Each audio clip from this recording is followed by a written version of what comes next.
It's Monday, February 16th, 2026, and we're going to do something a little bit different today, next on the AM Update. We are doing something much different today. We're going to spend the balance of our time, however long that is, talking largely about one story. Now, it was a fairly slow news weekend this weekend as well.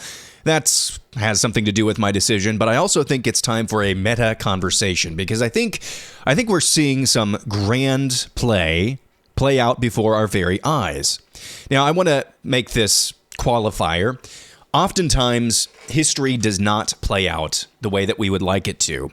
It often doesn't play out like a movie, even though I'm going to be invoking, for the first few minutes, a scene from one of my favorite movies. But history doesn't play out like that. We don't get some clean conclusion all the time. History unfolds very non-linearly, meaning it doesn't just follow a plot point by plot point. This is why on any given day, you might catch me in the depths of cynicism, blackpilling as it's called in some cases. That's why on any given day, you might be seeing me invoking total victory over the forces of darkness. It's because history, and the way that we see it unfolds very non-linearly. That's why I think it's maybe time, when we see maybe huge junctures or potential junctures in history playing out, it's time to maybe just take a step back and look at the big picture. I know you're expecting a rundown of news, like I said. This weekend was a pretty slow news weekend anyway. You're not really missing much. But I think what happened at the Munich Security Conference and our Secretary of State, Marco Rubio, I think what he did, the speech that he gave, it was about 20 minutes. You should watch the entire thing. We're going to play a clip from it, one of the best clips from it here in just a little bit. I think you're watching and being illustrated for you, courtesy of our Secretary of State, the juncture Western civilization finds itself in. But first, let's go to one of my favorite movies. Lord of the Rings, The Two Towers.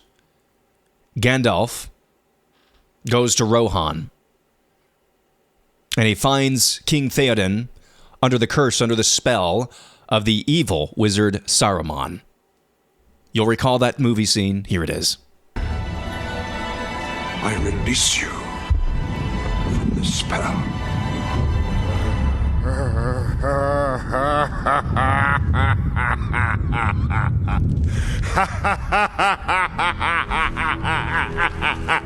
You have no power here, Gandalf the Grey.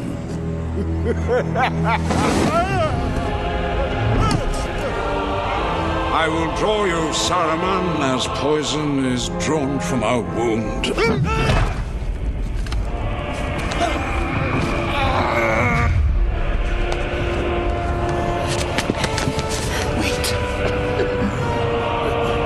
If I go, Theoden dies. You did not kill me. You will not kill him. Rohan is mine. Be gone.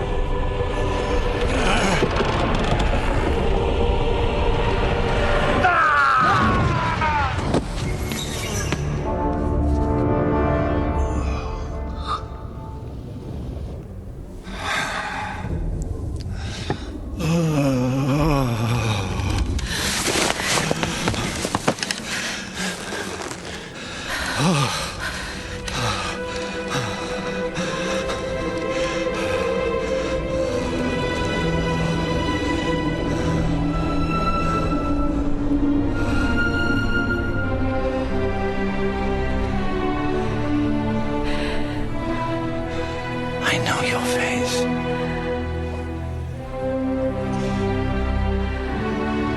Eowyn.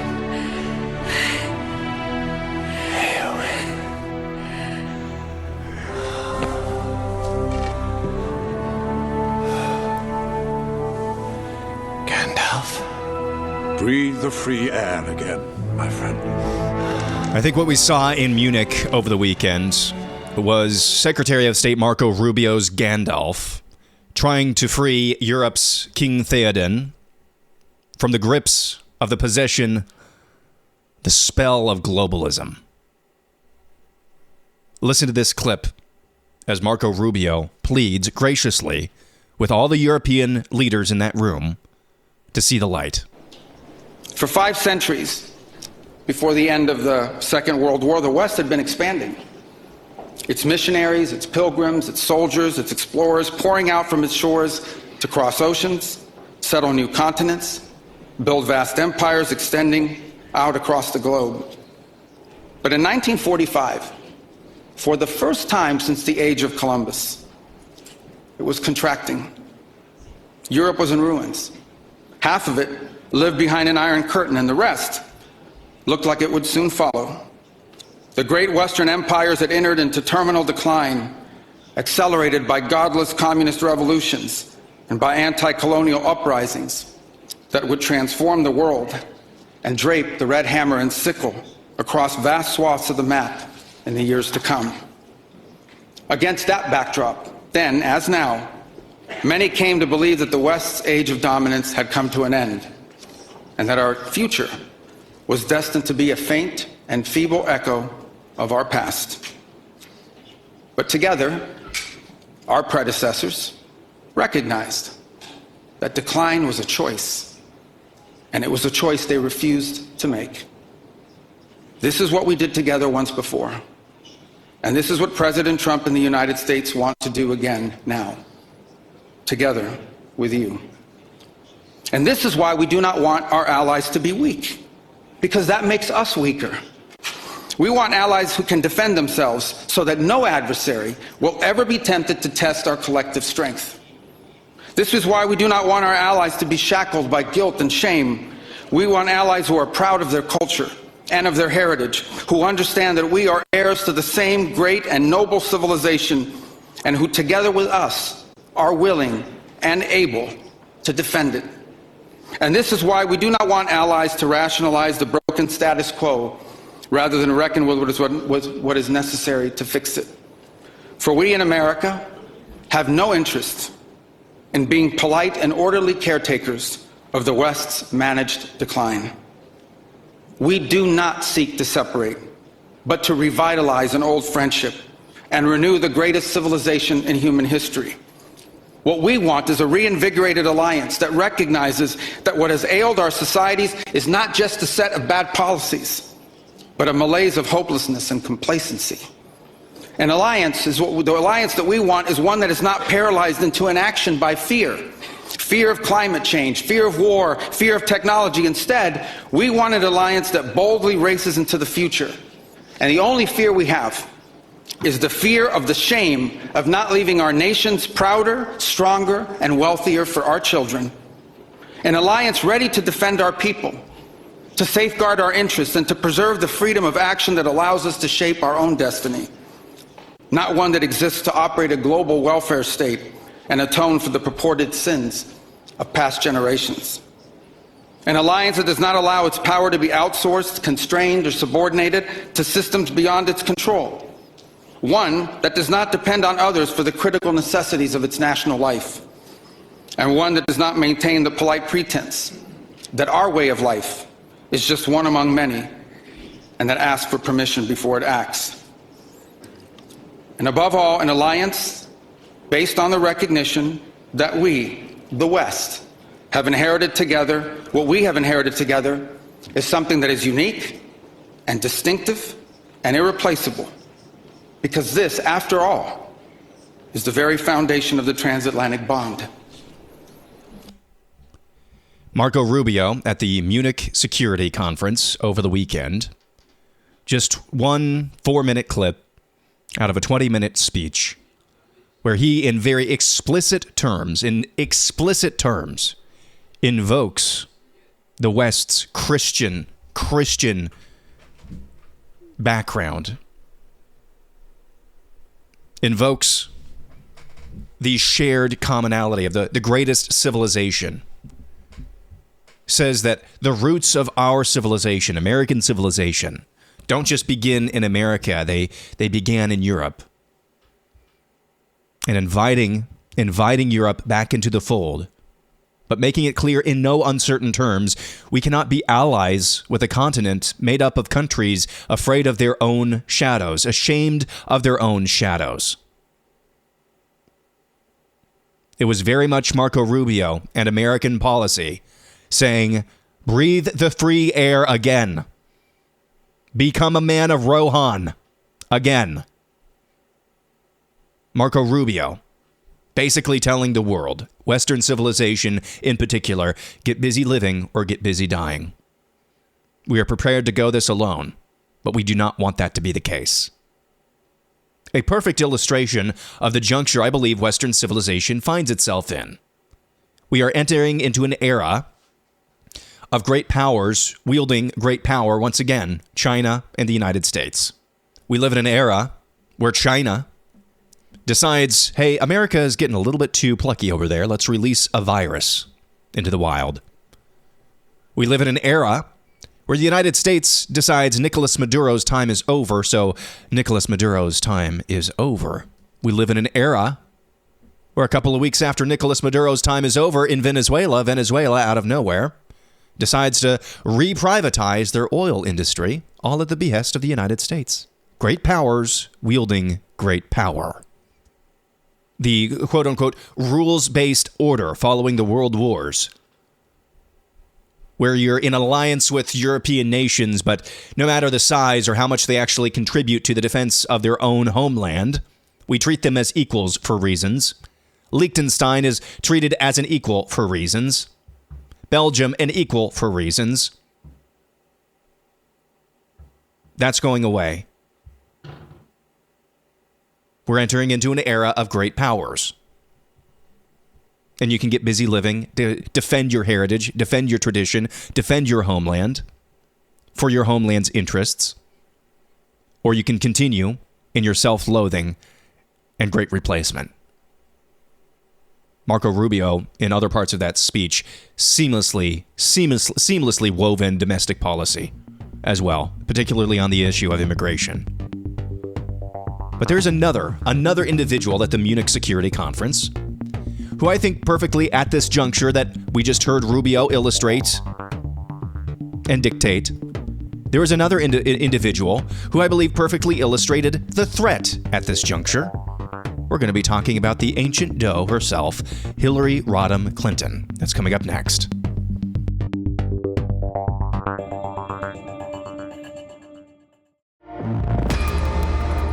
Secretary of State Marco Rubio's speech at the Munich Security Conference was not the only thing that caught my eye from that event. Here's Hillary Rodham Clinton on the issue of immigration. I think we need to call it for what it is. Secretary There is Clinton. a legitimate reason to have a debate about things like migration.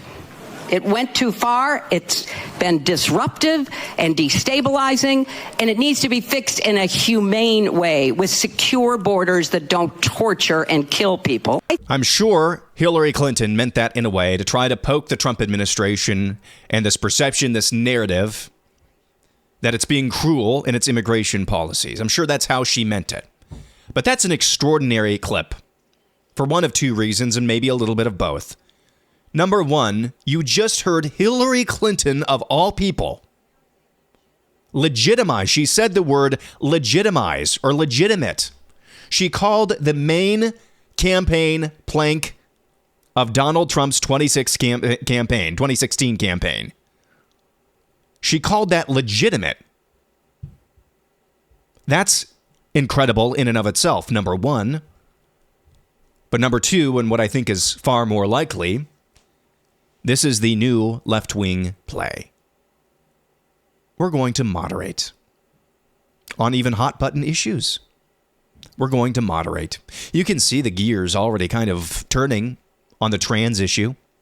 Just 2 weeks ago, the first detransitioner to win her lawsuit against her doctors, quote-unquote, therapists. That's going to unleash an avalanche. You saw great quote-unquote, health institutions, the American Plastic Surgery Confab.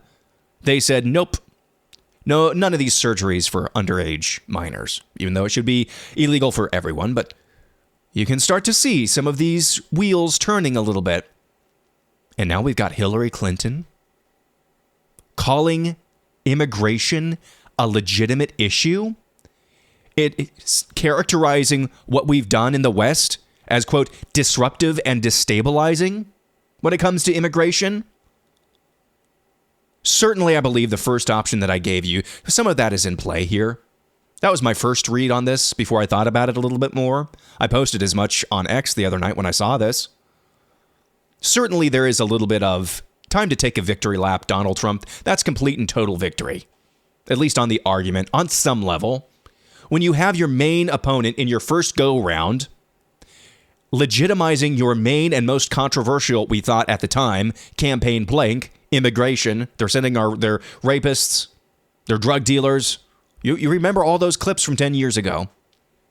And now she's the one that's calling that a legitimate issue and saying it's been disruptive and destabilizing? Hillary Clinton is saying that? Now, of course, Bill Clinton deported a lot of people. Barack Obama deported a lot of people, though I know the numbers are skewed because of the way they counted them. But in the year 2026, one of the most visible faces of the American left wing is calling immigration destabilizing and disruptive. One of two things is happening here. You have completely won the argument. Or two, this is the new play. Moderate on hot button issues to regain power and finish off Western civilization. It's the Abigail Spanberger in Virginia playbook. So, that is the state of play here. On a slow news weekend, I just thought it would be good to take a step back here and look at a big picture issue. Marco Rubio making it clear the rules-based system where everybody gets treated equal, that's over. You're welcome to come with us. Please do. Please recover your identity. Please don't be afraid of your own shadow. Be embarrassed of yourself, ashamed of yourself. Step into the light. Breathe the free air again. We welcome you back if you want to do that. Otherwise, we're going it alone. That is the juncture we're at. And the threat at this juncture, from within our own house, is what Hillary Clinton, I believe, just articulated there. The left wing, the hardest left-wingers, the ones who want replacement, the great replacement theory the most, they're going to moderate. They're even going to call immigration destabilizing. They're going to legitimize the issue, at least in messaging, just so the soft-headed American population will vote them back into power so they can finish off this civilization. That's the threat at this juncture. That's going to do it for Monday. Back at it again tomorrow. I'm Aaron McIntire, and this is the AM Update.